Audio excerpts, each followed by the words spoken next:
और देखिए एक और बड़ी खबर आ रही है, बड़े हमले की प्लानिंग में है इजराइल। हमले के विकल्पों पर इजराइल विचार कर रहा है।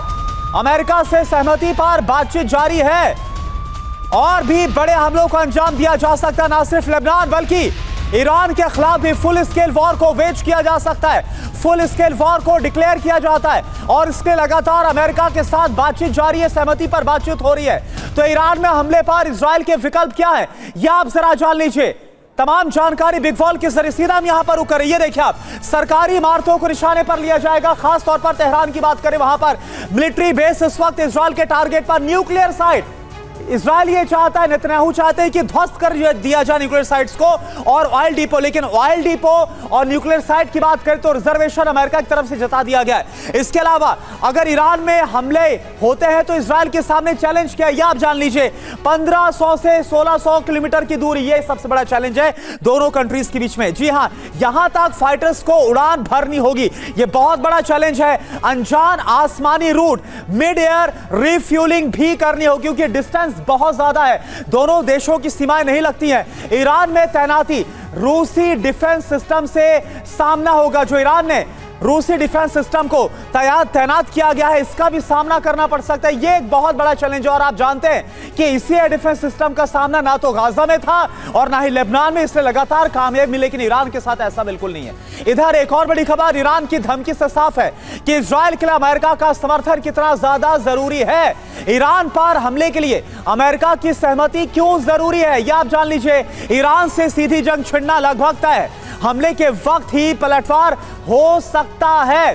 वैश्विक बाजार की व्यवस्था पूरी तरह से बिगड़ सकती है, चरमरा सकती है।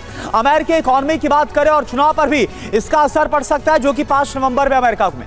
इसके अलावा मिडिल ईस्ट में अमेरिकी बेस पर भी एक बहुत बड़ा खतरा मंडरा रहा है, जो सीरिया, इराक, इन तमाम कंट्रीज में अमेरिकी जवानों पर टारगेटेड अटैक और ज्यादा बढ़ेंगे। ईरान के खिलाफ हर एक्शन का वैश्विक प्रभाव जरूर पड़ेगा।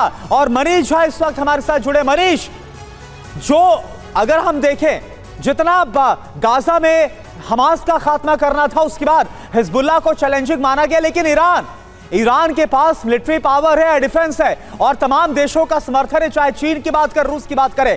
क्या ईरान के खिलाफ फुल वॉर वेज करने का ऐलान करना यह इजराइल के लिए आसान होगा?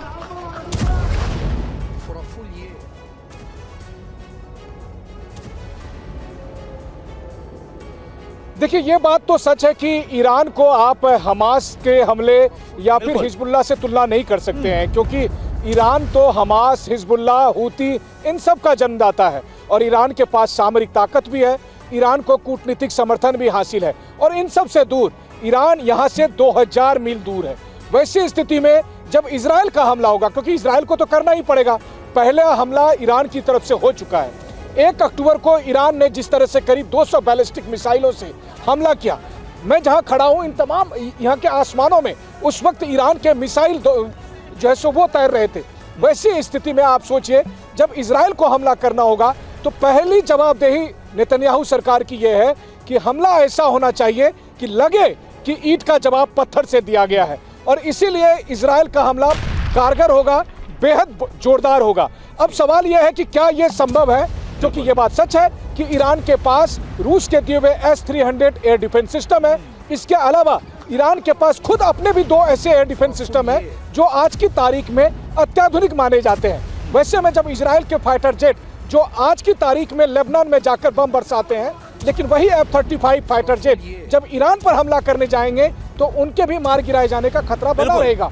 और ऐसी स्थिति में इजराइल को एक ऐसी प्लानिंग करनी है, ऐसी अचूक रणनीति से स्ट्राइक करना है जहां पर सांप भी मर जाए, लाठी भी ना टूटे। ये रणनीति के साथ नेतन्याहू ईरान पर हमला करने के लिए, जवाब देने के लिए अपनी प्लानिंग कर रहे हैं।